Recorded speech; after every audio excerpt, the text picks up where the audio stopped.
नमस्कार दोस्तों, बात करते हैं सुप्रीम कोर्ट के एक ताज़ा फैसले की। फैसले का नाम है सौरव दास वर्सेस यूनियन ऑफ इंडिया का केस। इस केस में पिटिशनर के द्वारा ये प्रे किया गया था सुप्रीम कोर्ट में कि केंद्र सरकार तथा राज्य सरकारों को ये आदेश दे सुप्रीम कोर्ट कि जो क्रिमिनल केसेस होते हैं उसमें चार्जशीट या चालान जो पेश किया जाता है वो जल्द से जल्द राज्य सरकारें तथा केंद्र सरकार अपनी वेबसाइटों पर अपलोड करें। लेकिन सुप्रीम कोर्ट ने इस जो जो ये रिट पिटीशन थी इसको डिसमिस कर दिया है और ये जो प्रेयर्स सीख की गई थी पिटिशनर के द्वारा वो नहीं मानी है।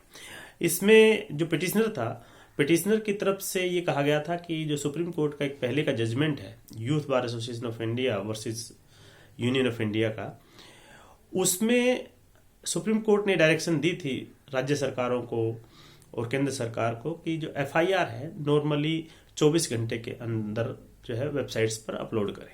अगर कुछ सेंसिटिव मुद्दे हों जैसे कि सेक्सुअल ऑफेंसेस हैं, पोक्सो के केसेस हैं या जहाँ कुछ प्राइवेसी का इश्यू आ रहा है, टेररिज्म के केसेस हैं या इंसर्जेंसी के केसेस हैं, उनको छोड़ दिया जाए तो बाकी जो है एफआईआर जो है 24 घंटे के अंदर अपलोड की जाए। जहां पर ज्योग्राफिकल लोकेशन के चलते इंटरनेट या कनेक्टिविटी के इश्यू है वहां पर टाइम एक्सटेंड किया गया था। इस तरह की डिटेल्ड गाइडलाइन दी गई थी।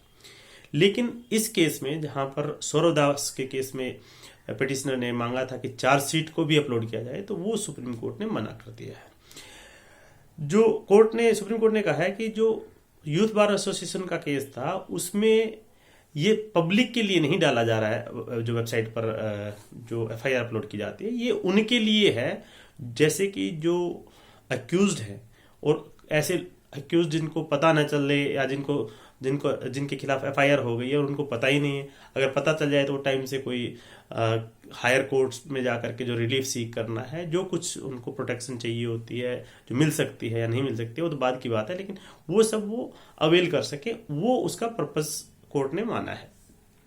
पिटिशनर ने इस केस में ये भी कहा सौरदास के केस में कि जो चालान है वो एक पब्लिक डॉक्यूमेंट है और पब्लिक डॉक्यूमेंट जो है वो पब्लिक अथॉरिटी पर एक तरह से इस तरह की ड्यूटी भी कास्ट करता है आरटीआई एक्ट के तहत कि जो इन्फॉर्मेशन है वो ज़्यादा से ज़्यादा जो है इन्फॉर्मेशन अपलोड ऑनलाइन की जाए ताकि ट्रांसपेरेंसी आए। तो ये सब बातें पिटिशनर की तरफ से कही गई। लेकिन सुप्रीम कोर्ट की जो डिवीजन बेंच है उन्होंने कहा कि जो पिटिशनर है उसने youth bar association of India के केस को सही से नहीं समझा है और उसको एक तरह से गलत तरह से समझा है। वो पब्लिक डॉक्यूमेंट नहीं है और एविडेंस एक्ट में जो सेक्शन 74 में पब्लिक डॉक्यूमेंट की जो परिभाषा है वो उसमें नहीं आता है और आरटीआई एक्ट के तहत भी जो चालान जो है वो पब्लिक डॉक्यूमेंट नहीं है। इसलिए जो चालान है या चार्जशीट है उसकी कॉपी जो है वेबसाइट पर अपलोड करने के लिए डायरेक्शन सुप्रीम कोर्ट नहीं दे सकता है। और ऐसा कहते हुए सुप्रीम कोर्ट ने ये जो सौरव दास वर्सेस यूनियन ऑफ इंडिया की जो पिटीशन है इसको डिस्पोज किया है।